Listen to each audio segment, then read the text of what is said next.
At the time, modernization theory held sway over area studies in the USA during the Second Indochina War.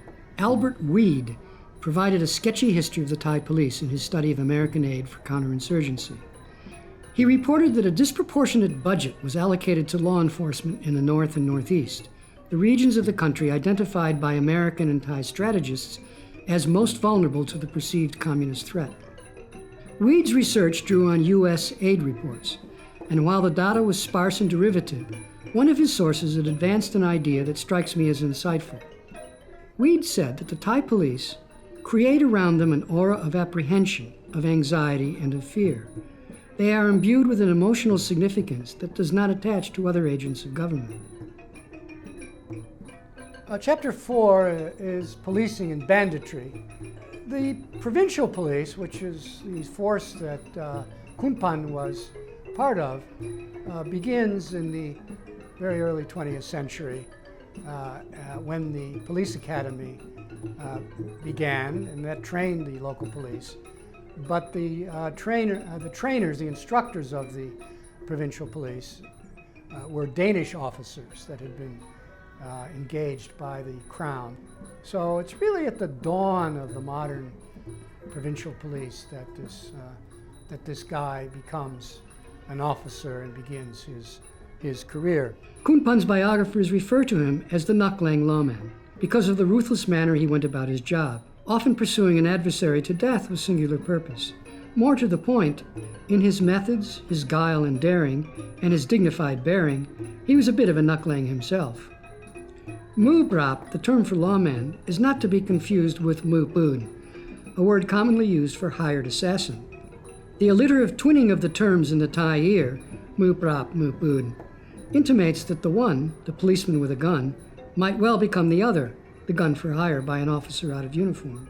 There are many people who know about my thinking and say, well, this Naklang type is no longer relevant to modern Thai political culture, but actually now and then someone will say, well, that politician or that general is very much a Naklang figure. So I stand by my interest in the Naklang, and the Naklang were relied on by the governments, the local governments, and to an extent by the national governments in the first part of the 20th century to keep the peace.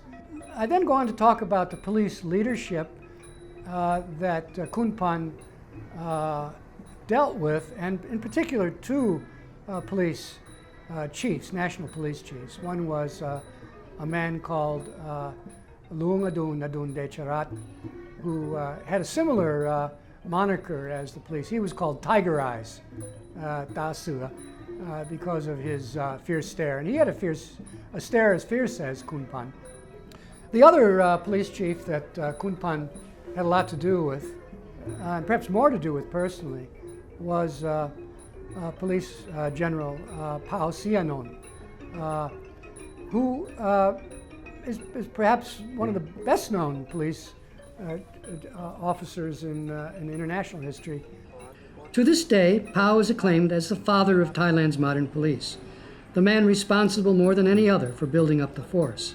Khunpan's exploits in suppressing crime of all kinds included the interdiction of illegal drugs, and it was drug trafficking that brought the Southern policemen to the notice of Police General Pao. Pao supported the CIA's clandestine activities in southern China and Laos in exchange for using those activities to achieve a virtual monopoly over opium and heroin trafficking into Thailand. In 1950, Khunpan, while serving as the provincial chief in Patalong, apprehended a couple of soldiers trafficking opium on the southern train line.